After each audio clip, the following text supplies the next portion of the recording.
Okay, guys, this is a story about Frank. Now, listen, I got a picture on here, and I searched around the internet, and of course, I don't have a picture of Frank.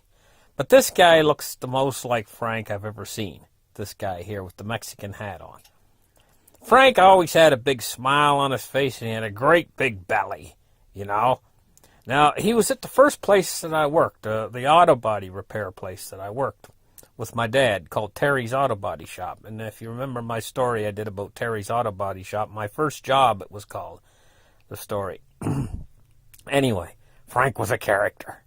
Now, Terry was a very serious man that run the auto body repair. And he had 8 stalls. He called them stalls. And that's where each man would have one stall. Of course, my dad had 2 stalls because he was really fast body repair.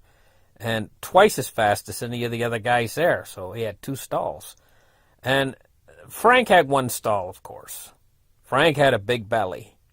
Frank had such a big belly that when he'd bend over to tie his shoes, he'd kind of have to twist sideways a little bit. And it was kind of a chore for him to tie his shoes.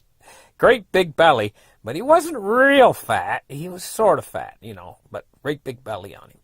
And always a big jolly smile on his face and always kidding and joking around.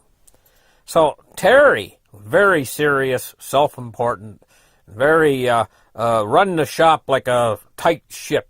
Terry used to have the guys come in the evening and he would have a pep talk, you know, and he would tell them how they all got to put their tools away and I want the floors all swept and I want this place clean and spick and span and he would look everybody over like he was have the guys line up like he was a sergeant. He'd walk down the line, you know, and then turn around and almost click his heels, you know, and he'd walk back, you know, and he would, how are you guys going to do? What are you going to do, Glenn? Are you going to sweep up your shop tomorrow?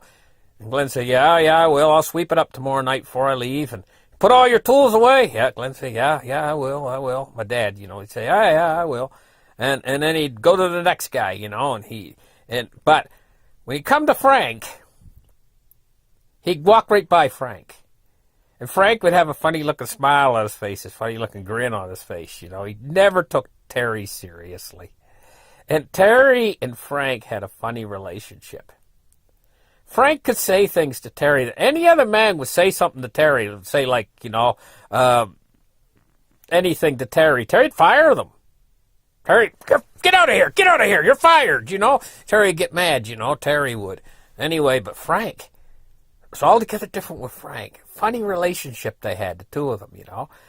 Terry would come into Frank's stall, you know, and Frank would be working away underneath the car or whatever, tightening a bolt or something. And Frank would look out from underneath the car and he'd have a big grin on his face and he'd say to Terry, he'd say, get the F out of here. He'd say to Terry, you know, what are you doing in here? He would yell, ha, ha, ha, ha, ha, ha, he'd say, you know. And Terry just wouldn't know what to do. Frank was like, he took Terry back. Terry didn't know really quite how to deal with him, and he'd let Frank get away with stuff saying things to him and stuff that like, Frank would never take Terry seriously. Quite, you know, this is the way it was. So anyway, his name I think was Frank Riviera, and if I remember correctly, I know it was Frank anyway. You know, and Frank used to get a kick out of me. I had a little bit of a punch on me too, you know. Not a real big punch, but it was from eating at all these buffets, you know, all these. And the favorite buffet for the whole shop, the crew of men, was a buffet called the Hungry Bear Buffet in Orlando.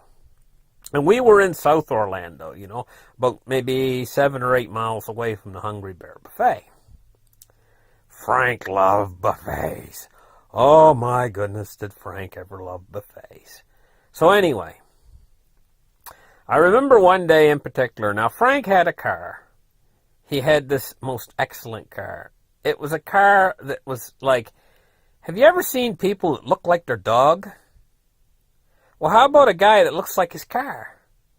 It was a big beast of a car, just like Frank was a big guy, you know, big belly and everything, right? He had I think it was like a Buick Riviera or something like that. But whatever it was, it might have been a Cadillac or something. I can't remember exactly what it was, but it was a big beast of a car. And it had a retractable roof. And it was in so-so shape. It had a few dents on it, a few scratches on it. No rust, but it drove really good, and it had the most excellent springs and suspension and everything else. Quiet ride, it was a big car. I mean, this was a big car. Anyway, so one day come, and Frank says, I'm taking all of you guys out for my treat to the Hungry Bear Buffet. Well, back in those days, the Hungry Bear Buffet only cost $2.50, So anyway, we all piled into the Buick Riviera. And my dad, me, I was sitting next to my dad in the back seat. And there was the painter, and he was a little fella, and he used to have kind of a balding head. He was prematurely balding. He was like in between my age and my dad's age, and he was an awful nice fella, and he was a good painter.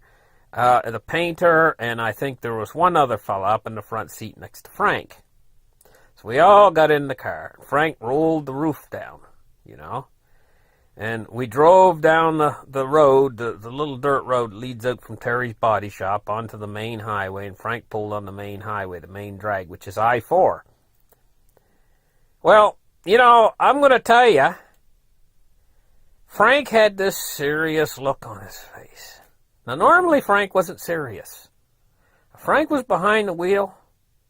Frank had this serious look on his face, And the car kept going faster and faster. And the wind hitting me in the back and everybody in the back. Our hair was pulled back and our face and our eyes started to tear. And I looked down at the speed limit on that car, and that car was going nearly 80 miles an hour down I-4. Now, the speed limit back in those days was 55.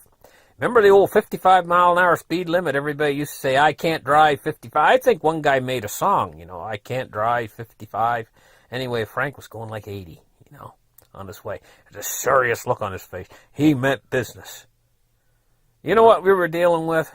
We were dealing with a hungry Frank.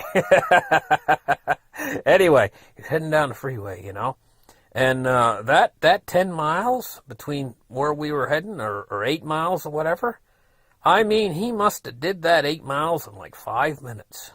Quite seriously. Pulled into Hungry Bear Buffet, still had a serious look on his face. Got out, shut the car, I think he rolled the roof up, and locked the doors, and he was serious, meant business, and went marching on in with us guys, So anyway, we were in Hungry Bear Buffet.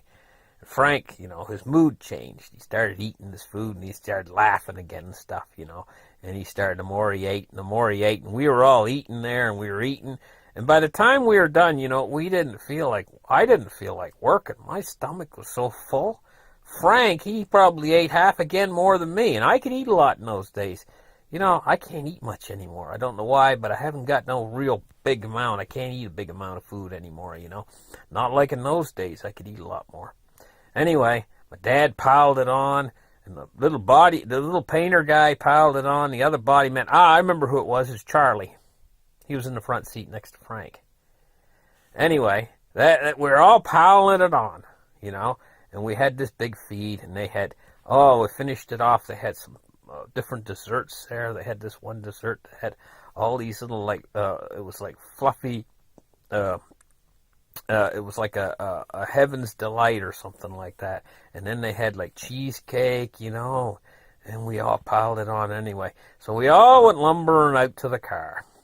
Got back in the car. Frank, he was the last one going back out to the car, and he was laughing and giggling and patting the back of the other fellas, Oh, ha, ha, ha, ha. He got in the car, and he sat in the car, and he didn't even move for about 2 or 3 minutes. We were all sitting in the car, like, talking and stuff, and Frank was sitting there, and he lit one up, and he started to drag on it, and he's taking a puff here and a puff there, and he actually kicked his feet up out over the dashboard. He leaned the seat back and kicked his feet up on the dashboard, and he was leaned back on the seat, he was puffing on and I think he was smoking a cigar, if I remember right. Anyway, so he finished up his cigar and rolled all the windows down. Now, this is the funny part of the whole thing. He started driving out of the parking lot, and I swear to you guys, you could walk faster than he was driving out of the parking lot. Quite seriously. Then he took a back alley. you know. Way, and he went through these back roads, and some of them were cobble street roads and stuff we were going on. And I swear, kids on the bicycles on the sides of the road were passing us. Quite literally. Frank had his arm out the window, and his arm was hanging down the side of the car. He was leaned back in the seat, you know. He had his hat on his head, and it was leaned down near his eyes. His hat was leaned forward down near his eyes, and he looked like a guy who was just about ready to fall asleep. Had one hand on the wheel, on the bottom of the wheel, and I swear kids were passing us with bicycles. All the way back to Terry's. I swear the trip back to Terry's took about 45 minutes. Quite literally. Back to the body shop, you know. So Terry was there waiting. Where are all you guys been? Can't you see? We're like, we got to get this car out. We got to get this car out. We got to get this car out. Where were you guys? What take you guys so long? Do you see what time it is? It's like 2:45, you know, and he's having a fit. Terry was having a fit. Frank looked over at him, you know, and their eyes locked. You know, Frank and Terry's eyes locked.